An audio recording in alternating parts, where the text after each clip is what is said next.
One time it was Christmas and my legal guardian took me to the mall to take a photo with the fake Santa that sits in the middle of the shopping center. I was waiting in the line with all the disgusting snot-nosed bastards when the abnormally obese Santa arrived. I suddenly became violently hungry, so I told my legal guardian to stay put while I go purchase and devour a bean burrito. I ate that shit like I was in a competition, then I confidently strutted back to the line. There were 2 kids left in front of us and I was losing my patience, so I struck one of them in the back of the head. The revolting child in front of me finished his photo, so I opened the gate with my chin up and began catwalking to Santa's abnormally large leg. I threw it back on his leg and I was ready to take the photo, when suddenly I didn't feel too good. I just remembered I'm disgustingly allergic to bean burritos, and that's when my stomach started to beatbox. Santa said say cheese, and that's when my abnormally tight hole expanded and began pouring out my bean shit like a tap faucet. Santa started going ho ho ho ho ho ho ho ho ho ho ho ho ho ho ho ho ho ho, and that's when the cameraman started recording and taking photos. The bean shit was spraying everywhere like a busted pipe,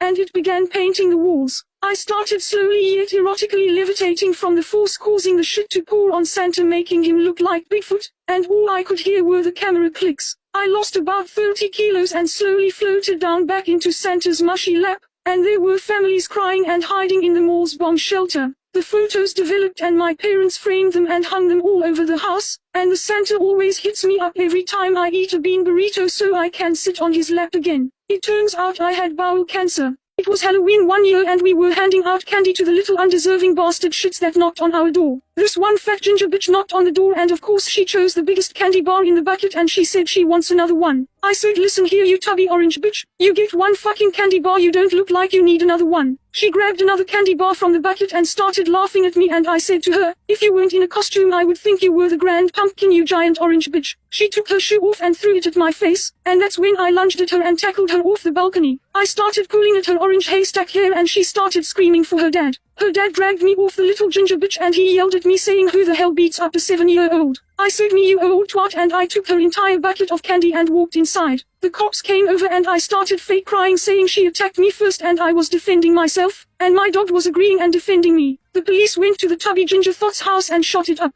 That's what you get for messing with me, you expanded Ed Sheeran looking bitch. One day I was playing Roblox. A few minutes later I met this guy in Adopt Me. We became friends. Then a little later we started dating. I gave him my number and we started texting. He wanted to FaceTime but I had to go to my grandma's house so I told him I would FaceTime later. Either way I was a little nervous to FaceTime. Okay, anyway I got to my grandma's house and I decided to bring my laptop because I still wanted to play Adopt Me with my boyfriend. I noticed that my grandma was on her phone the whole time. She literally never goes on her phone. Like when I went to say hi to her she literally slapped me and told me to go away. Anyway, I went to join Adopt Me and I saw that my boyfriend was online. I joined and gave him a free giraffe. A second later my grandma jumps 5 feet in the air and she screamed yippee yappy wappy hoo ha hey and she fell on her back. That was the moment I realized I was dating my own grandma. She got rushed to the hospital. A day later my mom told me she died. We went to her funeral. It was going normal until all of a sudden I hear the Adopt Me music coming from her funeral casket. So when I was in 4th grade, slime was really popular. It was so popular to the point everyone was making it and people would trade their slimes all the time. I was one of those people. I also did YouTube videos and some of the kids from my school would watch them. I basically did slime tutorials and I would sell my slimes for 50 cents. One time I got a comment from this girl named Augusty Musty. She commented on my video saying how she wanted to buy the slime I made. I said yes of course. The next day at recess we both met behind the basketball courts. I brought the slime she asked for and told her that it would cost 50 cents. This bitch said she only brought a quarter. She kept demanding me to give her the slime for a quarter so I had enough. I slapped that hoe in the head with the slime and the slime got stuck in her hair. I started putting more slime in her hair. Then when it was all in there I yanked the slime out. I swear I ripped so much hair out of her head that she looked like an egg. Her hair came out in clumps and it looked like she had lice and fleas. I pulled her hair so hard it made her shart. She pulled the most clumpy, Donald Trumpy, very lumpy, made her grumpy, Humpty Dumpty, smelled like a dumpy, made roads bumpy, made me thinky, it smelled stinky, made the boys winky, marker inky, wanna linky, I ran far, hit her with the car, went to the bar, twinkle twinkle little star, gave her scars, smoked cigars, sounded like a jaguar, went to Mars, shit I have ever seen. She went to the hospital and she turned out to have bowel cancer. Don't Google yourself.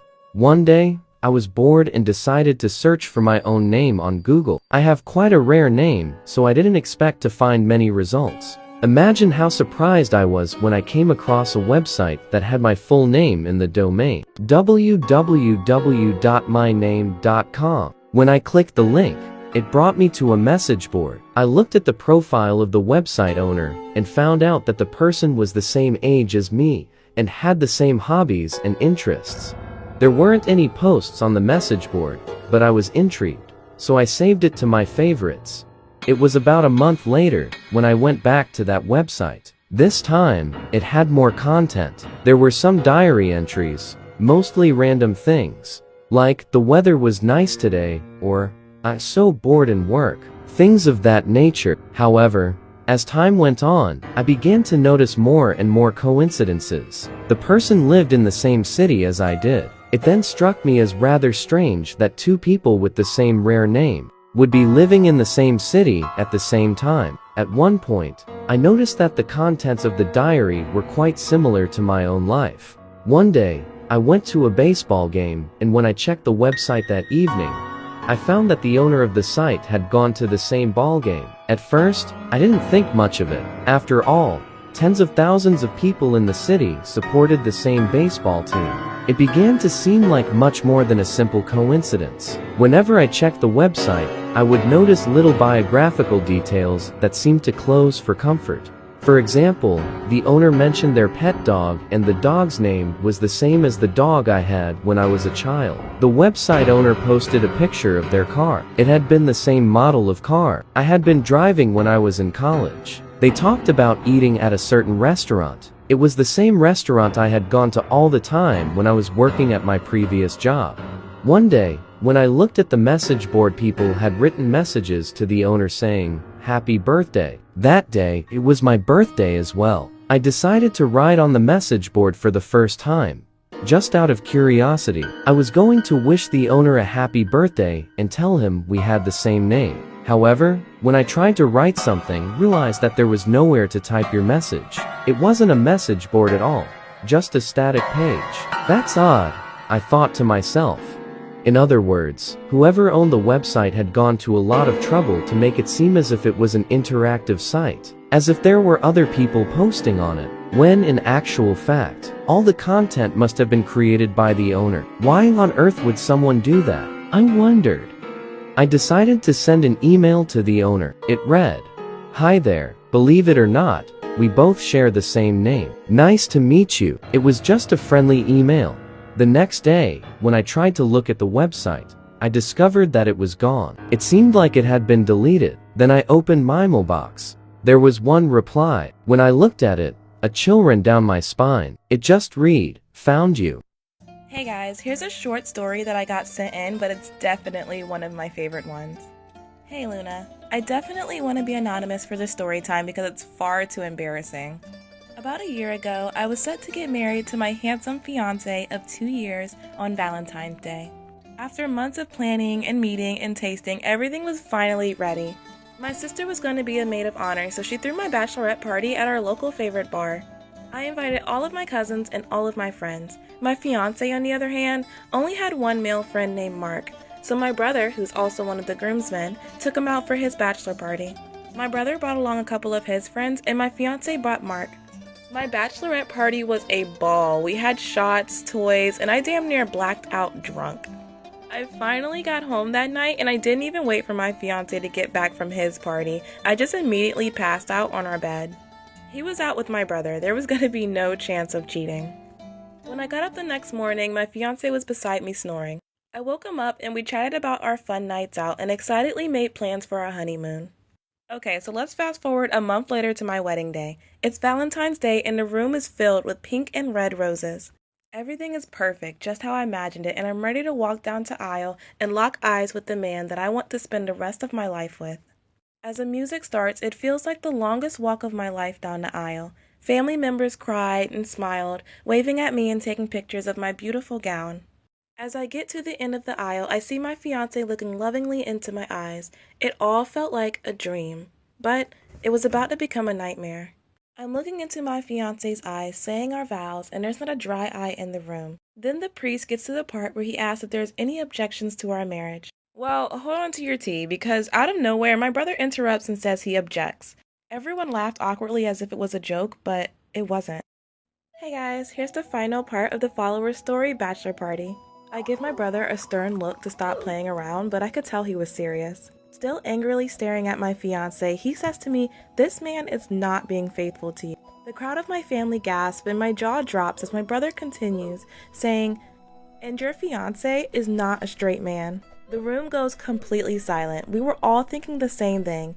How exactly did my brother know that he was gay? After a moment of silence, my brother quickly realizes what we were all thinking and looks over at Mark, my fiancé's best friend. I quickly put two and two together and yell out, "What are you saying? How would you know?" My brother grabs me by my arm and pulls me away from my future husband, past all the shocked faces of our family members to a room in the back. We sit down, he looks me dead in my eyes, and this is what he tells me.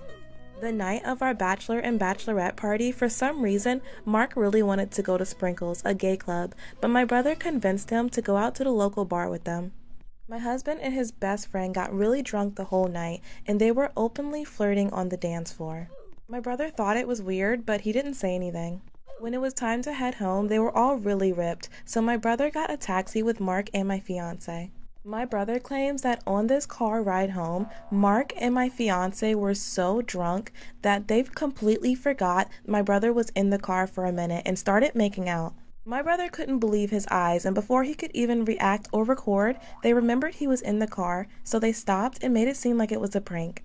But my brother didn't buy it, and he said it's been on his mind heavy ever since. I completely believed my brother and canceled the wedding. I'm so grateful that he spoke up before we ended up getting married and I had kids with this man. Mark was supposed to be a godfather. But Luna, my question to you and your followers is, do you think my brother waited too long to tell me? Am I the asshole for waxing my 5-year-old daughter's unibrow? So my 5-year-old has a pretty thick dark unibrow that is very noticeable. Because of COVID, her preschool was online, therefore she was never bullied for having it. However, this past summer, her cousins came over to visit and many of them teased her for her unibrow. They'd call her countless names, and at just 5 years old, my daughter already thinks she is ugly. It breaks my heart because nobody, let alone a 5-year-old, should think they are ugly. I reassure my daughter she is beautiful and not to listen to her cousins, but my daughter still believes she is ugly. In a week, she is starting kindergarten, and I really do not want the bullying to get worse there. So yesterday, I took it in my hands to wax her unibrow. I didn't shape them or anything, just waxed the middle off to get rid of her unibrow. My daughter was elated, looking in the mirror and calling herself so pretty. It warmed my heart to see her so confident in herself, but I made sure to remind her she was beautiful both ways. When my husband came home, my daughter was so excited to show him her eyebrows. In front of her, he called her beautiful, but after she left, we had a huge fight. He said it was horrible of me to be subjecting my 5-year-old daughter to beauty standards. And at such a young age, I'm pushing it on her instead of telling her she is beautiful the way she is. And no 5-year-old should be waxing their eyebrows, and I'm pushing the mentality that she's only beautiful without her unibrow. And that my daughter is too young to know what she even wants, and she should have been able to make her decision to wax it off when she is old enough. I truly understand all the points he has made. However, my daughter has told me she wants to get rid of her unibrow, and I didn't want her to grow up with the bullying and teasing and blame me because I could have prevented it. So, am I the asshole for waxing her unibrow? This is why I never trust anybody off of Roblox. A few years ago on Roblox, when I started playing Roblox, I would join a bunch of games and friend everybody in the game. I would even join different servers to friend more people. But this one time, I joined a server and I was very interested in the game, so I didn't friend anybody in that one. But I got a friend request from a girl named Ladybug134. Her name sounded very cool at the time, in my opinion, and I accepted it. Then I left the game to start chatting with her. She started chatting with me about saying, can I make a group chat with you and my friend on Roblox? I said, sure, why not? Because I meant more friends. Then in the group chat, I was saying hi, hello, and stuff like that, and the weird little XDs emojis and stuff like that. I was getting kind of confused because nobody else was talking in the chat.